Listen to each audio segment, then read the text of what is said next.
कि जा सिमरन तू जी ले अपनी जिंदगी। বলিউড অভিনেত্রী ও বিজেপি সাংসদ কঙ্গনা রানাউতকে নিয়ে সামাজিক যোগাযোগ মাধ্যমে নতুন একটি দাবি ভাইরাল হয়েছে।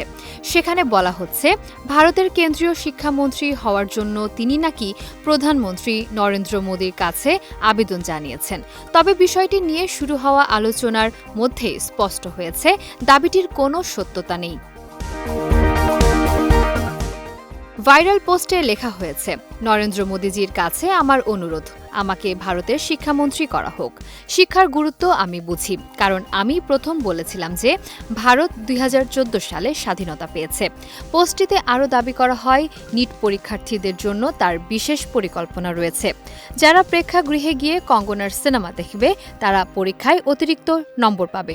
এমনকি এতে তার একের পর এক ফ্লপ ছবির ধারাও বন্ধ হবে বলেও উল্লেখ করা হয়। ভারতীয় সংবাদ মাধ্যম মিড ডে জানিয়েছে, ভাইরাল পোস্টটি সম্পূর্ণ ভুয়া।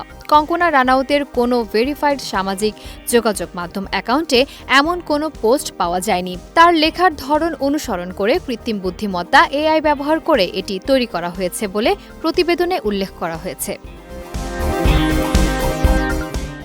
সম্প্রতি নিট প্রশ্ন ফাঁস ইস্যুকে কেন্দ্র করে দেশজুড়ে শিক্ষার্থীদের আন্দোলন এবং শিক্ষা ব্যবস্থা নিয়ে ব্যাপক আলোচনা শুরু হয়।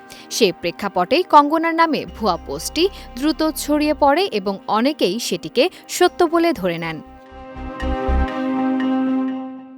এ বিষয়ে এখন পর্যন্ত কঙ্গনা রানাউত কোনো আনুষ্ঠানিক প্রতিক্রিয়া জানাননি। কঙ্গনাকে সর্বশেষ দেখা গেছে ভারত ভাগ্য বিধাতা সিনেমায়। বর্তমানে তার বহুল আলোচিত নতুন সিনেমা কুইন 2 এর কাজ নিয়ে ব্যস্ত সময় পার করছেন তিনি।